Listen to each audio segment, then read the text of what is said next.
Some stories are eternal. They will continue to be revisited, readapted, and reimagined for as long as people want to be telling them, and Bram Stoker's formative 1897 novel Dracula is one of them, shaping one of the most iconic characters in all of fiction that has continued to be a source of inspiration for stories well over 100 years later. It's strange to think about what horror and really storytelling in general would look like without the presence of Dracula, and with so many adaptations and different takes on the idea, there is no shortage of fresh perspectives, but Francis Ford Coppola's 1992 adaptation of Bram Stoker's Dracula is widely considered to be one of, if not the best film versions of this story through its heavily stylized presentation and the perfect casting of Gary Oldman in the titular role.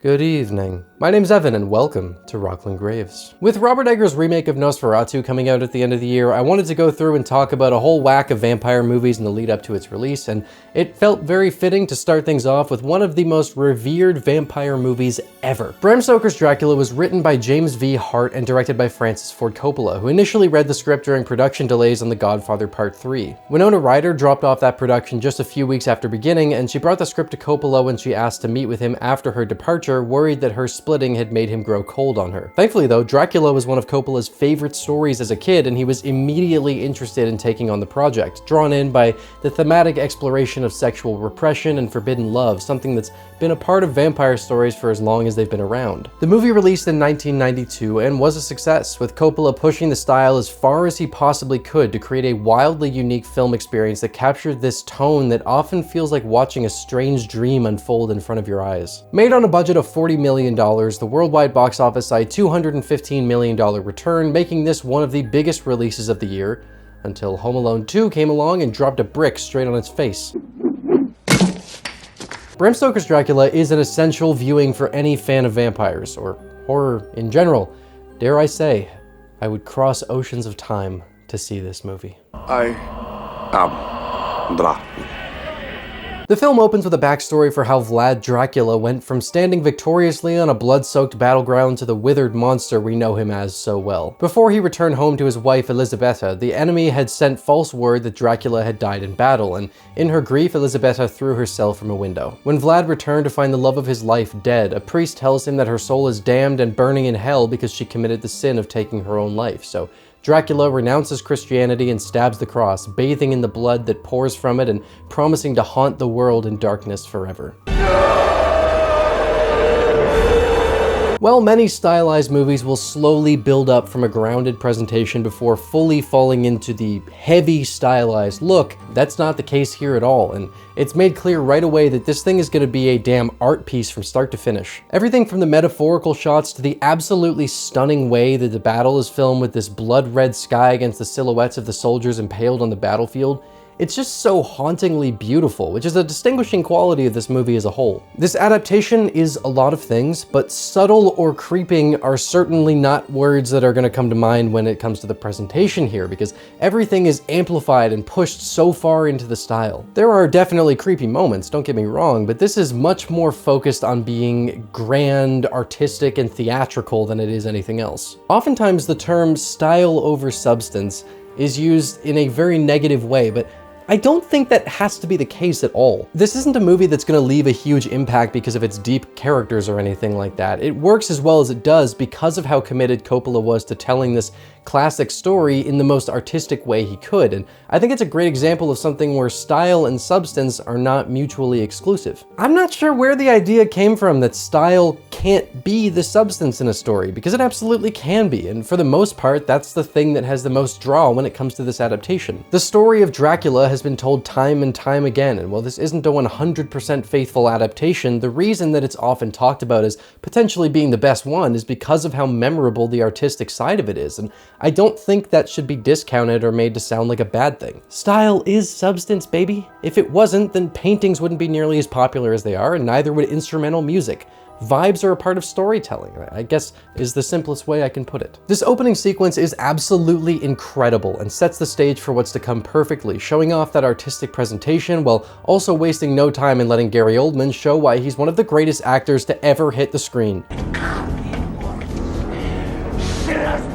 His casting in the role of Count Dracula was seen as an odd choice initially, which obviously seems insane now, because I'd argue he gives one of the best performances in horror history, starting off with that explosion of rage when he returns home. It's just this raw ferality that paints him as a bestial monster from scene one, but also someone so intensely driven by love, which is a core part of the story. Interesting to note, the priest is played by Anthony Hopkins, who also plays Abraham Van Helsing in the later sections, which take place over 400 years later. I think this is just a way of showing how eternally amazing Anthony Hopkins is as an actor. While we're talking about some of the casting, this movie has an eclectic cast, we'll say. Some of the decisions are amazing and feel absolutely fitting for the characters, like Gary Oldman playing Dracula and Anthony Hopkins as Van Helsing. Tom Waits as Renfield is one of the best casting decisions that could have possibly been made, since he's already so fucking weird and his voice fits this kind of thing perfectly. Oh, big goddess, my salvation depends upon it. A smaller character with Billy Campbell as Quincy Morris also feels like he suits his character perfectly. And then there are some stranger casting decisions. The most obvious one is Keanu Reeves as Jonathan Harker, and before I proceed, let me make it plainly clear that I absolutely love Keanu Reeves with all my heart. Even when he doesn't give a great performance, he's so damn charming, and the dude himself is an actual gem, but his performance in this movie feels so out of place and awkward, and not in a way that feels like it's evoking the feelings the character must be having in a place like Dracula's castle. He gives a really bad performance. If I may inquire, what in fact happened to Mr. Renfield in Transylvania? Apparently he was so focused on trying to perfect his British accent that he was just overthinking it all the time, and that makes it so that every single time he opens his mouth, he sounds exactly like someone pretending to try a British accent for the first time. 200 miles. I think that with the horses we can cut him off. Reach him before he reaches the castle. He's as stiff as Dracula's pecker seeing Mina, and especially since he often shares scenes with Gary Oldman delivering this legendary performance, the contrast makes it so much more obvious, and some of the scenes do feel really awkward because of it. Granted, everything going on is usually still so damn cool and creepy that it's not hard to look past Jonathan talking like a high schooler who got asked to join the play last minute, and it also helps that he's not a character that really requires a ton of nuance to work well, but it's definitely still something that feels out of place whenever I throw this movie on. Winona Ryder in the role of Mina also does a good job, and her character goes through the most significant arc aside from Dracula himself, so we get to see more range in her performance than many of the other characters who are sort of stagnant characteristically, and that's because she falls under Dracula's charm, eventually being completely taken by him and choosing him over Jonathan. Bit of a deviation from the novel there. Mina is the character who evokes that theme of sexual repression that drew Ford Coppola to the project initially. She's this young, to-be-married woman who rejects sexuality and pushes it down, presenting as someone disgusted by the idea of it, but whose human instincts and natural curiosity draws her to reading about it and being close friends with Lucy Westenra, played by Sadie Frost. Lucy is a very promiscuous woman who openly talks about wishing for sex, and that sort of freedom she has is probably coveted by Mina, which is one of the reasons she likes being around her. There's more to their friendship than that, of course, but that contrast between these two characters is very thematically relevant. Sexuality was something taboo and promiscuity was frowned upon, and this is a recurring theme in the movie, with Lucy being seduced and transformed into a monster because she gave in to those urges, or Jonathan being placed under the spell of Dracula's brides to keep him sedated while Dracula goes to England to seek out Mina after seeing a photo of her in Jonathan's possession, which looks exactly like Elisabetta, leading him to believe that Mina is a sort of reincarnation of his long-lost love. It's all evocative of how sex was something to be feared and how repressing something so intrinsic to human nature can twist and contort your relationship with that thing. This isn't unique to this adaptation of Dracula, by the way. It's something that's part of the original story, but Coppola paints such a potent and vivid picture of those things that works beautifully.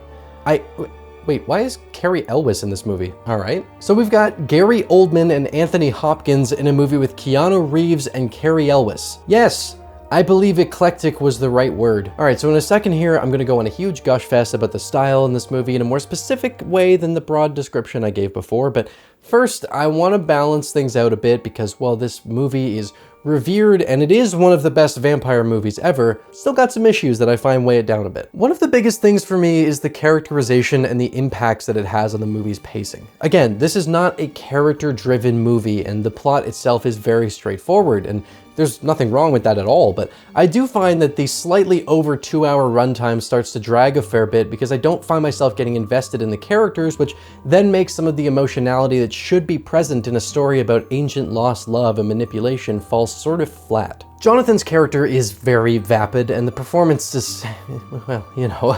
But why 10 houses in such precise locations around London? And part of the result is that I don't feel the emotional punch I should when Mina falls under Dracula's spell and chooses him over Jonathan. It's really just a thing that happens as a part of the plot that doesn't hold the emotional weight it really should, and I think this thing is especially noticeable because of how inherently human the themes being explored are. I do think that part of this disconnected feeling is because of how elevated and theatrical everything is, and I'll fully admit that where that's concerned, it's something that could very well work more for other people depending on what kind of story presentation works for you. I'm generally not a fan of like super dramatic theatrics because I find it a lot harder to get invested in characters who don't act like people. For some stories, this isn't an issue because your investment in the characters as people doesn't really matter much, but for something like this, I want to be able to get invested in them, and I find that a lot of the theatrical nature of the presentation doesn't allow for that. Again, because so much of the core to the story of Dracula is deeply human, dealing with things like love and sexuality,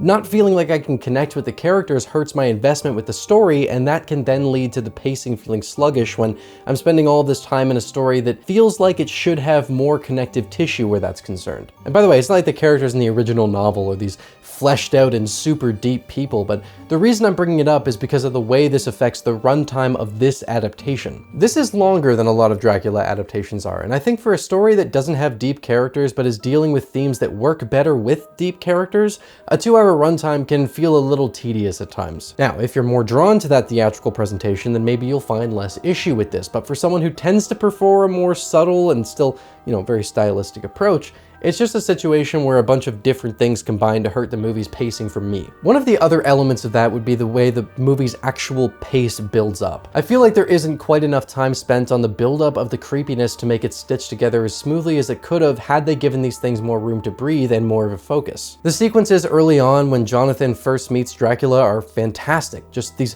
dripping scenes with Dracula's shadow not lining up with what he's physically doing and instead showing more of his intent and what's going on behind the words he's saying. This stuff is great and super creepy, although I will say there's a bit too much that Jonathan seems to not question or completely ignore, like Dracula gliding along the ground or things moving without him touching them, and I'm not sure if it's in the script or Reeves's performance, but Jonathan is so nonchalant about this kind of thing, and it really hurts the scare factor of these earlier scenes. If the main character is seeing shit like this and isn't concerned, I'm also not gonna be. It's not that I don't like these moments, because I absolutely do. It's that I don't feel like there's enough build-up to them or an appropriate reaction from Jonathan to make it hit as hard as it could from a horror standpoint. Stylistically, it's all fantastic, but it feels like there are a few steps missing that would have made these things feel a lot scarier than they are without them. Because of this, these moments wind up feeling more cool than creepy, because the atmosphere isn't given a ton of room to breathe, and that's not inherently a bad thing. It's just an approach that's different from the way I would like to see this kind of story handled. It is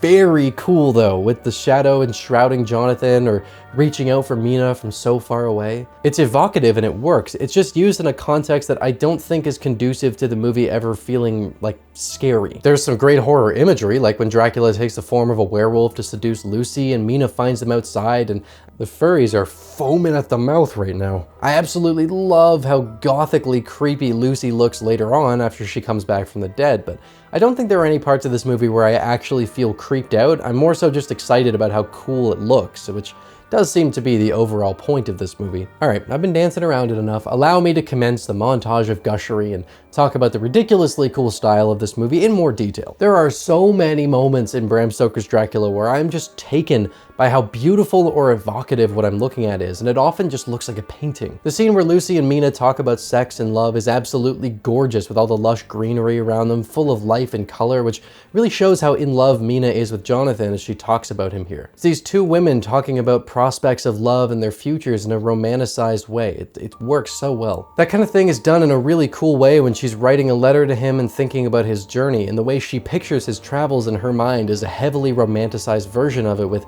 this majestic deep blue sky, while the reality is that it's gray and rainy and cold. This is a great way of showing Mina's affection for Jonathan, which is important to try and flesh out as much as possible through this kind of thing since they don't actually have much screen time together. Then there are these little details in Dracula's castle, like the shadows that I mentioned, or the way water will drip up the ceiling, really making this feel like an alien place unbound by the rules of our world. There are way too many shots to go through and just point out all the ones I love, but to mention something that's cool for another reason, I'd bring up how the perspective shifts after Mina finds Dracula with Lucy in the garden and then has her memory wiped, and after that happens, the camera shifts to being behind the bushes to really sell that feeling of Mina and Lucy being vulnerable. And then, of course, there's no way I was not gonna bring this up.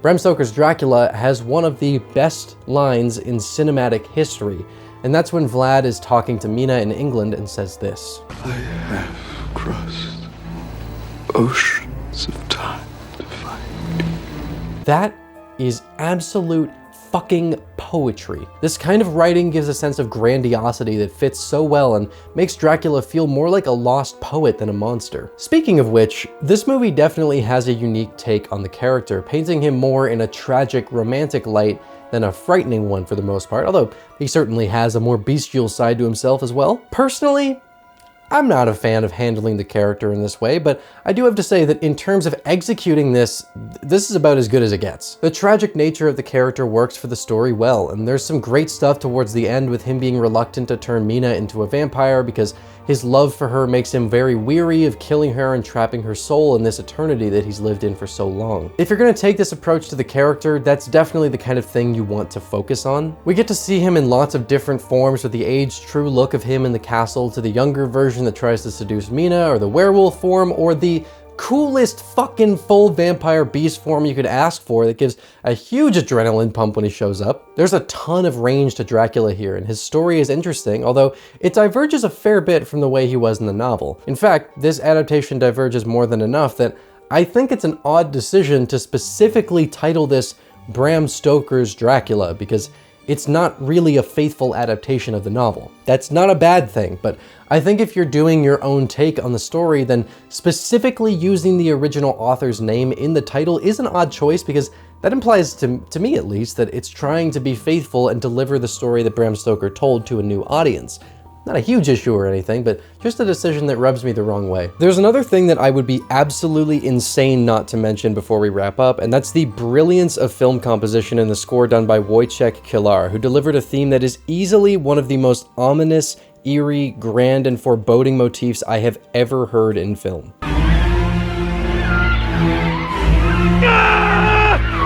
It perfectly reflects Dracula's nature and feels like the most fitting music to ever accompany the screen presence of this character, encapsulating the grand evil of Dracula looming over the land. I don't think this is just the best soundtrack in any vampire movie, but it's also just one of the best in film, period. Every single time I hear even a little snippet of the score from this, it makes me immediately want to go sit down and watch this thing from start to finish because of how well it fits the storyline. It's absolute perfection, and I don't have much more to say about it than that. The climax of the movie is a hell of a lot of fun, with Van Helsing hunting Dracula down with the assistance from the others, and Mina makes the last-second decision to try and protect Dracula from being killed, and she shares his last moments with him by the very altar where his curse was born. And the movie ends on a shot of a painting showing Vlad and Elisabetta, now reunited in the walls where they once shared their love. By the way, look at Keanu's fucking wig. What is that? Bram Stoker's Dracula is one of the most iconic vampire movies ever made, and for good reason. The style, casting, and unique tone make for such a fascinating telling of this classic story, and although there are things that subjectively make the movie not hit as hard for me, I can't deny that this is one hell of a Dracula movie. Would I prefer a more slow burn, creeping approach? Definitely. I like a darker tone for this kind of thing, and I don't particularly love how theatrical it is, but I'd still consider it one of the best vampire movies ever made. It's good fun with an insanely cool style, and some of the casting decisions are pretty much the best that could have possibly happened. I'm going to be talking about a bunch of other vampire movies as we go through the year leading up to the release of Robert Eggers' Nosferatu, and I'm really excited because I absolutely love this stuff. Would I say this is my favorite vampire movie? Honestly, no, but that's just because of my personal preference when it comes to the nature of the story. But I also don't really know what would be my favorite. Maybe I'll be more settled on that after the next few months of watching a bunch of these things. But until then, thank you for stopping by Rocklin Graves. I hope you've enjoyed your stay.